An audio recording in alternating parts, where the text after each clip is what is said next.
What's up, Guam?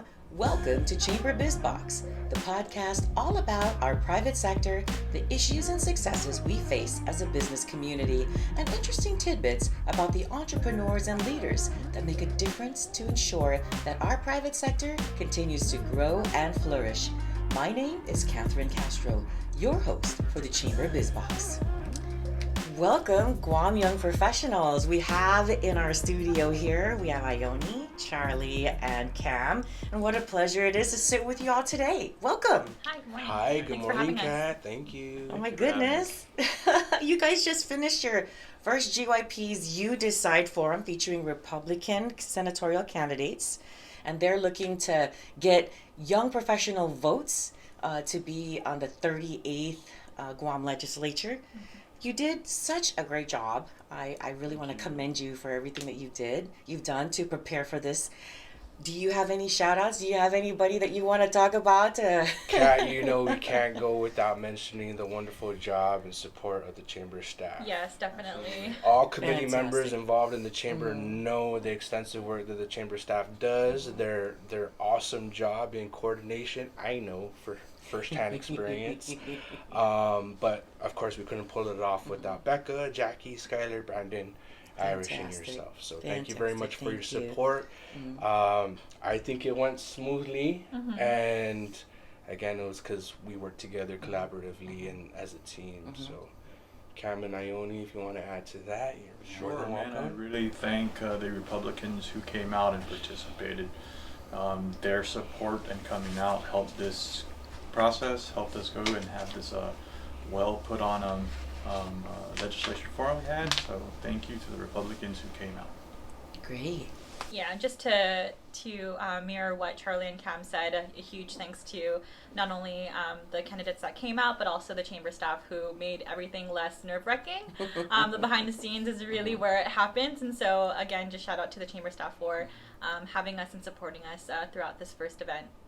I think we should also recognize the attendees as well. I think we got a good show of support today.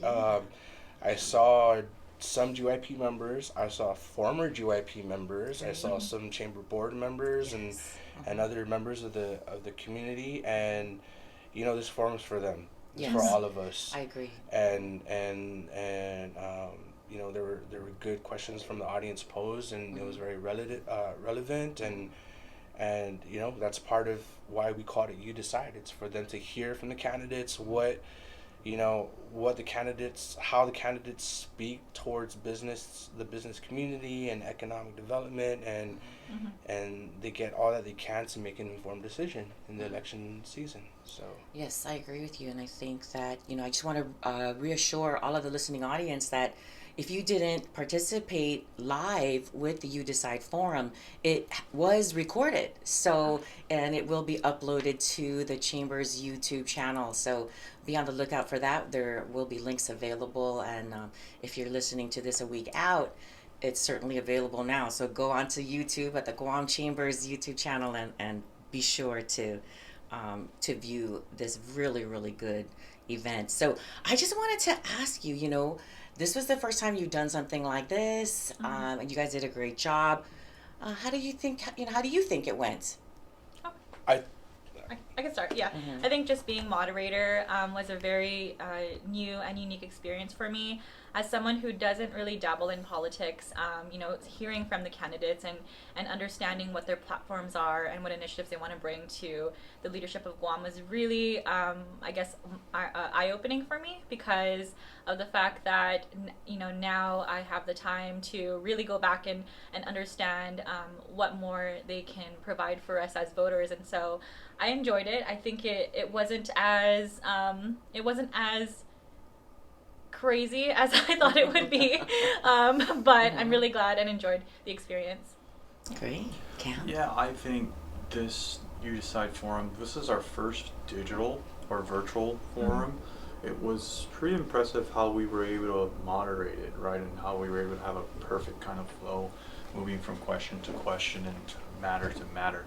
But what I really enjoyed hearing is the candidates are looking at the future and us young generations coming out, speaking out, engaging, And that's something that us young professionals, as well as individuals in the community that are younger, the younger generation, needs to start getting engaged and putting their say, because our future is next, and they're trying to help us get into it. So I like that these candidates are looking at us and seeing, hey, this is your future.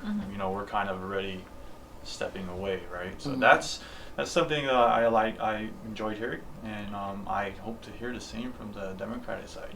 Great.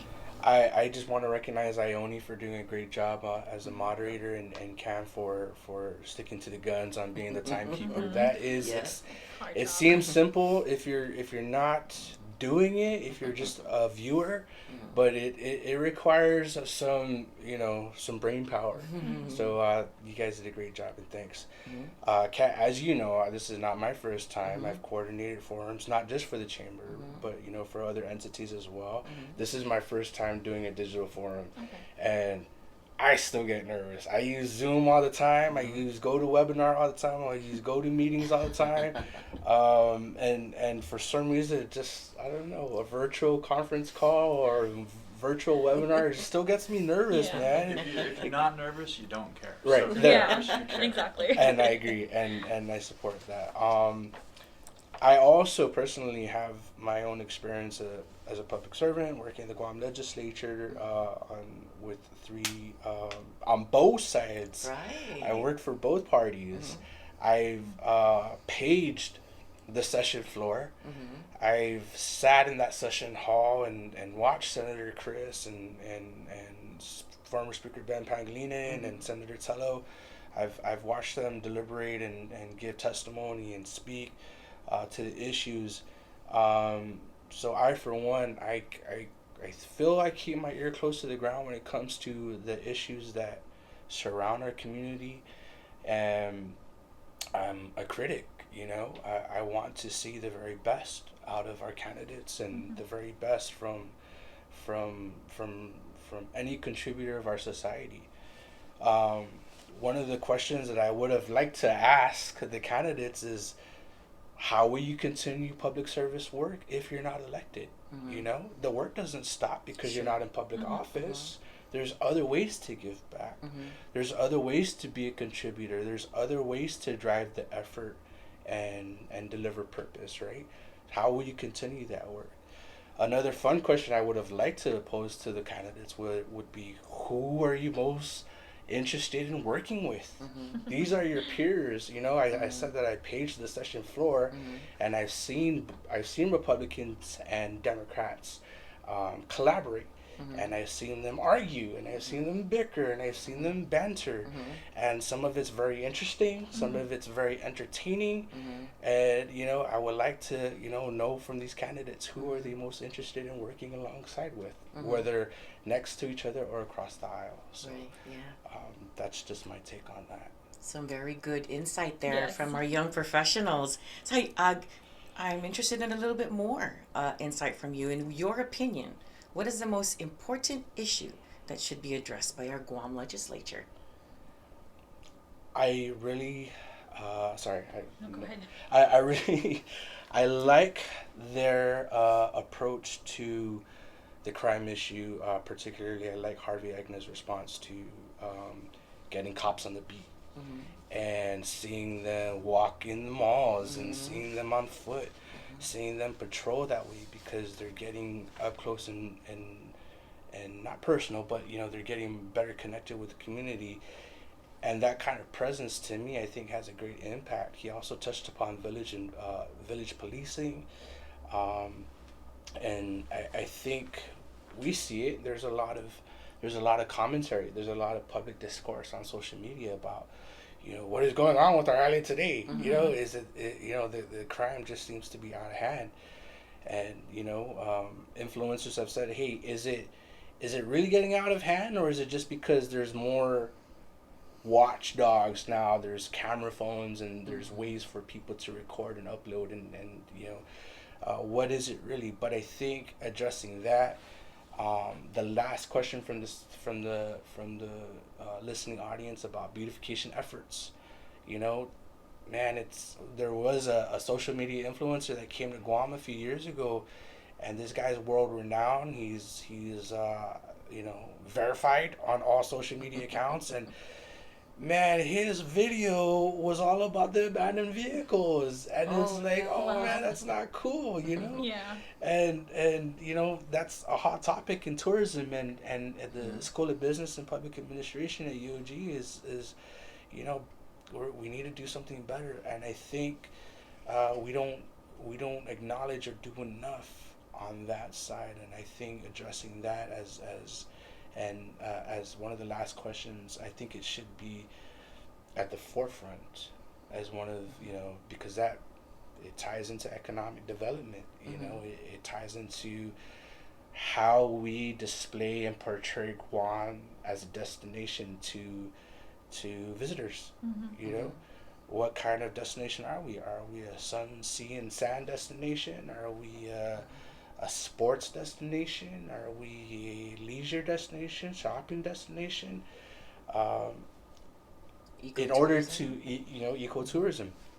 And I think you have to address that in order to define what kind of destination we are. So I think those are just a couple of the sticking points for me. Very interesting. Yeah, I mean, Charlie hits on that hat on the nail, and I think you're probably the next person to run for Canada. I was just going to say. Here. I can hear your passion, Charlie so Onedera. I really appreciate that. Yeah. But from today's discussion, what caught in my ear was a couple of things when they kind of coincide with each other, right? So you hear a Republican Party saying we have a surplus, right, in our government, so our financial is healthy, but why do we have shortfalls in medical and shortfalls in getting these insurance companies to cover families? So and then these abandoned vehicles, not enough bathrooms. So there's a surplus, and then there's a lot of need. So there's an unbalance, right? So Harvey did say that we shouldn't have a surplus in a government entity. The money should be used for the people in the correct manner. So I think financial transparency and that balance, the check and balances, it kind of maybe we need to see how that falls in the cracks in the next few years with new people in office. But you have a surplus, hey, businesses might not have a surplus, and they're the ones supposed to be for profit. The government is not for profit, and he's absolutely right on that. So that's what caught in my ear.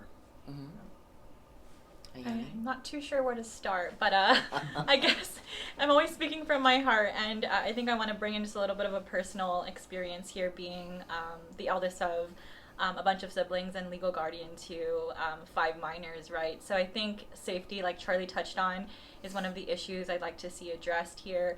Of course, the crime rate increasing, but what are we doing to protect the image and reputation of Guam, but also to hear out the people that are becoming victims of these crimes? I think safety is definitely an important issue that candidates and leaders alike should focus on. The next thing would be education. I'm a product of public school, so DOE really has helped me shape the person that I am today in terms of grasping opportunities and coming out of my comfort zone.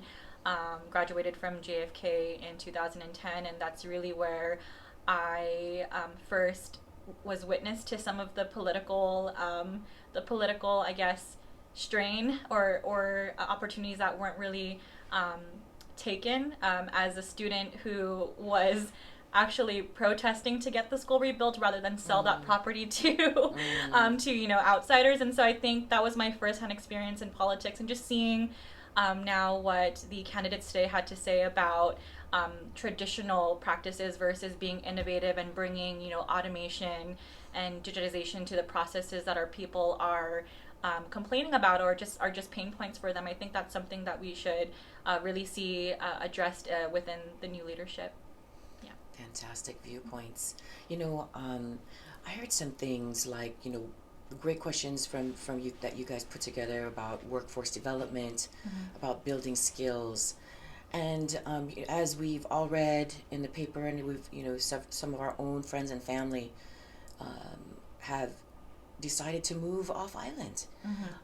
And that is is sad for us, right? Because we've got this great talent, homegrown talent, that is taking that talent away from our islands. what would you say to any young professional, or to how would we keep these young professionals here in Guam? How do we keep them from leaving? How do we keep them here to grow our island together, to address the issues together? Any thoughts on that? I can touch a little bit on that. This is very significant to our island. Our talent pool that doesn't get retained on the island is a shortfall for the island, right? So, and then we have to import this talent pool. So I think it's public awareness, and I wouldn't put that all on the public service or the government. I think that should also be on the business communities to give more enlightenment and engagement in the schools that we are in, where it's high school or middle school, because it does start from the roots. As a public school product also, it's not just the schools that are dilapidated and all that, the physical structure. It's what's the meat inside and what the teachers are portraying to kids, right? So it's also on the individual and parents, right? So I have 3 kids, and I like to say I want them to do what they want to do, and I will support them 100%. But if they're going in the wrong direction, they don't see a light, and they don't have a future, and they don't have a plan, and they don't have goals, just the basic parenting that you want for your kids, then it's up to the parents to make that decision, right? So that's where the government can come in and start talking to the community, saying, hey, parents, let's get our kids to act together. And then the businesses start showing, hey, coincide with the government. There is opportunity here. Don't leave our island. Here's an opportunity here. And then got to stop importing labor. Importing labor is a very negative, you know what I mean? We're just giving, economics. Your money's not staying here. It's going to somewhere else, right? So keep the money on Guam, and a part of that is keeping the talent pool in the island. So ideas on that is, I think we should engage with our schools, engage with our parents on both the private side and the public side, and work together to retain that talent pool. That's my idea. I think and former Senator Sam Mabini Young is big advocate. Her work speaks on workforce development and stuff like that. I know she's always been a proponent of work keys, but a comment that she made was doing more to connect families and businesses to programs that are already available, and there are, and I see that disconnect. And I'm going to toot that I'm a public school product too. And look, we're here. We haven't left the island, but it's because it's deserving of the work that we can do, and the talents that I guess we've acquired here growing up on our island and getting educated here, and we feel the need to give back, right? But I think we do.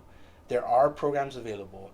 I know they also touched upon vocational training, and we have the grant program, the apprenticeship program that Department of Labor has for businesses to encourage, especially the construction industry, to encourage folks to go and get their journeyman certificates with the Guam Contractors GCC.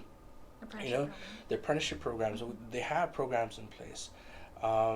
And there are other opportunities, but again, I think the public servants and public service can do more to connecting families and businesses and telling them, hey, this is the opportunities that are there.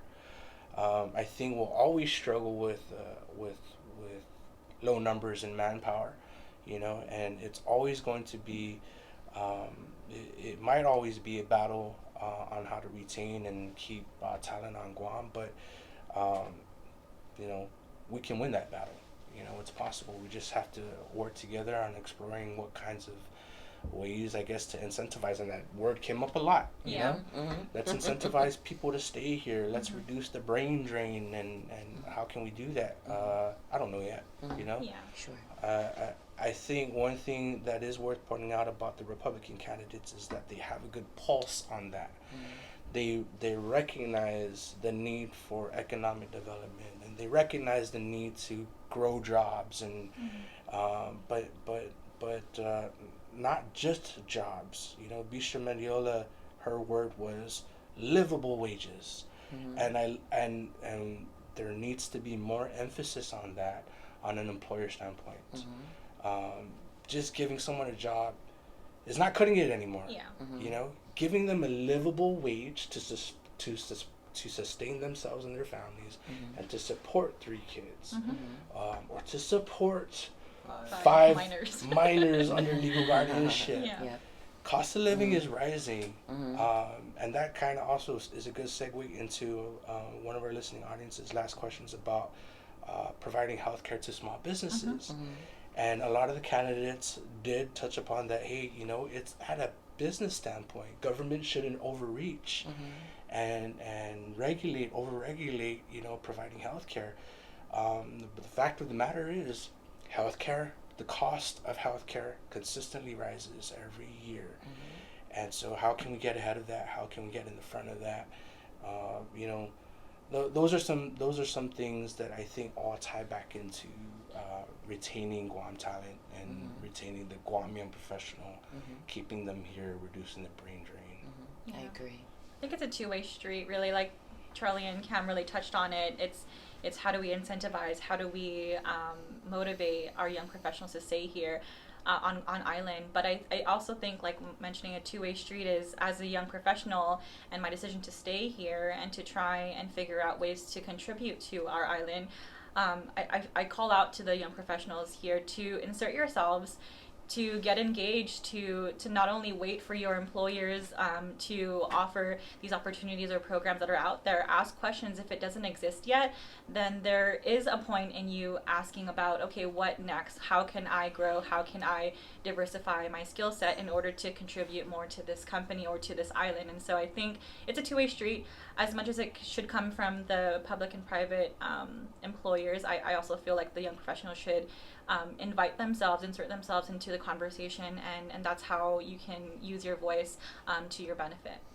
I agree. This is great insight, and I wanted to, you know, also put on the table that the pandemic has shown us that, you know, folks have become entrepreneurs overnight, right? They've taken passion and hobbies and turned them into careers, right, and employment for others, and I think that that's fantastic. And in addition to offering the thoughts that you put on the table, is to encourage our legislators to consider incentives for business diversification, right? Help these entrepreneurs to develop their companies by providing tax incentives, by providing different types of offerings that can help businesses grow, right? When we bring in new talent, new industry, it supports the talent to stay here on Guam, right? So just kind of putting that out there. You know, we are getting close to the end of our time together. Do you have any parting words for our listening audience? I think one tool that kind of mitigates a lot of the questions that we had and we talked about on retaining talent and making our economy flow is, Chris Duenas touched on it, right? And a tool is, you know, ownership. This is our island, and all the young professionals and all the people that are on this island need to take ownership. This is our island, and one thing is having a home, right? If you have a home, not physical, but the whole island, not your actual home, and you want to take care of it, right? So you don't want to leave, you want to make sure your home is taken care of, and you're going to put yourselves out there. So it's up to us individuals. It's not just the big governments and the private businesses. It's up to us individuals to make that decision whether we want to be a part of this community or do we want to leave. And I think if you're a part of Guam, you're a part of Guam. It's your home. Put yourself out there. It's up to you to make that decision. You decide, right? And getting better is, you know, helping your family and helping your island. So Great that's point. my partners. Yeah. Thank you. Yes, so just like the name of our forum, You Decide, it really is just a huge statement. It's an exciting time for us, not just because of election season, but also because we are in the middle of recovering from a pandemic. So it is an exciting time to use your voice and register to vote and choose the leaders that you find yourself most aligned with, not just for their initiatives, but also their values. Yeah, I want to echo those sentiments. Participate, contribute, be part of the solution, right? Get out there, register, vote, speak up. You know, reach out to the candidates, say your piece. don't sit back and complain. Contribute, and so that's one thing. The last thing I want to close with is collaborating and getting together with everyone in our community to find that third industry. I think, I wish I could have heard from all the candidates about, that topic, but that's that's something that I pay very close attention to. And I pay very close attention to the candidates or any candidate that talks about that third leg of our economy that's missing. We're still largely supported by military and federal contract spending on Guam and the tourism industry, which, that's one leg of the three-legged stool that's giving out, and we needed to find that third one. We needed to find it fast. And I really need to point out both Senator Chris Duenas and Harvey Egna's discussion about, bringing tech to Guam, and reaching out to our partners in on this side of the globe, and we have opportunities to establishing a hub. We have the fiber optic cables that Ione has a big hand in connecting to our island. Let's utilize those resources and find a way to connecting ourselves and being a provider in some form or fashion to our Asia partners. Fantastic. If I can add on that. Hey, I truly believe in that, Charlie. We need a third, but I think we need to go beyond that. We need a third and a fourth. A four-legged stool is stronger than a third. Right? Yeah. So I think need to go beyond just an additional. We need at least some more, and that's our generation. That's our generation. Yes. Yeah. Fantastic words from our Guam Young Professionals. Thank you so much, Charlie, Ione, and Cam. This is fantastic. I really, really appreciate this time together. And I want to encourage the listening audience to view the YouDecide event on YouTube to listen to the full episode. Thanks so much again for joining us on today's podcast, GYP. We truly appreciate your insights and sharing your thoughts with us about the very important issues facing our communities. I'd like to thank our listeners for tuning in and listening to today's show. We encourage you to drop us a note to share your comments on this episode or visit our website or social media platforms. We'd really appreciate your feedback. We look forward to having you back on the Chamber Biz Box again. This is your host, Catherine Castro. Until next time, take good care and make it a great day, Guam.